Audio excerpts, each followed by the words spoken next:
కొన్ని మన కార్యక్రమాలు చేయడం చాలా సంతోషంగా. నేను ముఖ్య అతిథిగా రావడం, ఇందులో మా లోకేష్ గారు నేను చూసిన దానికన్నా చెప్పేదానికన్నా ఇలా చూసి సంతోషించడం జరిగింది. ఎందుకంటే ఈరోజు 33% రిజర్వేషన్ ఆడబిడ్డలకని చెప్పినా ఆడబిడ్డలు ఇప్పటికీ కూడా సరైన రీతిలో వాళ్ళు డెవలప్ కాకపోవడం, ఏదో ఒక రూపంలో ఇబ్బంది పడుతూనే ఉన్నారు.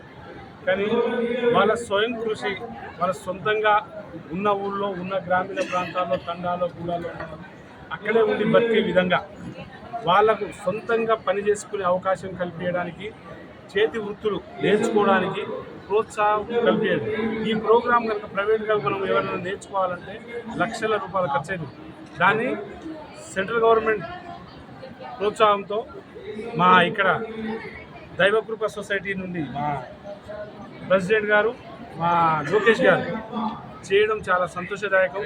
అలాగే ఇలాంటి వాళ్ళని మనం ప్రోత్సహించడం మా ఎన్సిఎస్టీ నేషనల్ కమిషన్ బాధ్యత. కాబట్టి మేము కూడా ఖచ్చితంగా వీళ్ళకు చూయింగ్ మిషన్, మనం అన్నారు కదా, కుట్టు మిషన్లు అయినా, మగ్గం వర్క్స్ అయినా, బ్యూటీ కిట్స్ అయినా ఉండొచ్చు. ఇవన్నీ నేను నా వంతు కృషి చేస్తా. కొంతమంది దాతలు ఉంటారు. అలాగే సిఎస్ఆర్ రూపంలో సెంట్రల్ గవర్నమెంట్ పిఎస్యూస్ చాలా ఉంటాయి. వాటితో కొన్ని రోజులు నేను ఆల్రెడీ మహబూబాబాద్ జిల్లాలో అనేక జిల్లాల్లో ఏదో రూపంగా రైతులు, కిసాన్లకు ఫెర్టిలైజర్ పంప్స్ ఇచ్చిన, అలాగే చదువుకున్న పిల్లలకు ల్యాప్టాప్లు ఇచ్చిన, అలాగే ఇలాంటి ఎక్కడున్నాయని దేవులాడినా కానీ ఇలా చాలా చూడగానే నాకు చాలా నచ్చింది.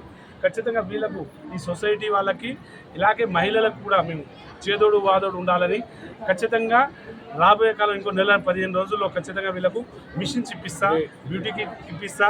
అలాగే వాళ్ళకి ఇంకేమైనా సబ్సిడీ కావాలి, వాళ్ళ మహిళా సంఘాల నుండి ఇంకేమైనా కావాలంటే ఖచ్చితంగా లోన్లు కూడా ఇప్పించడానికి కృషి చేస్తా.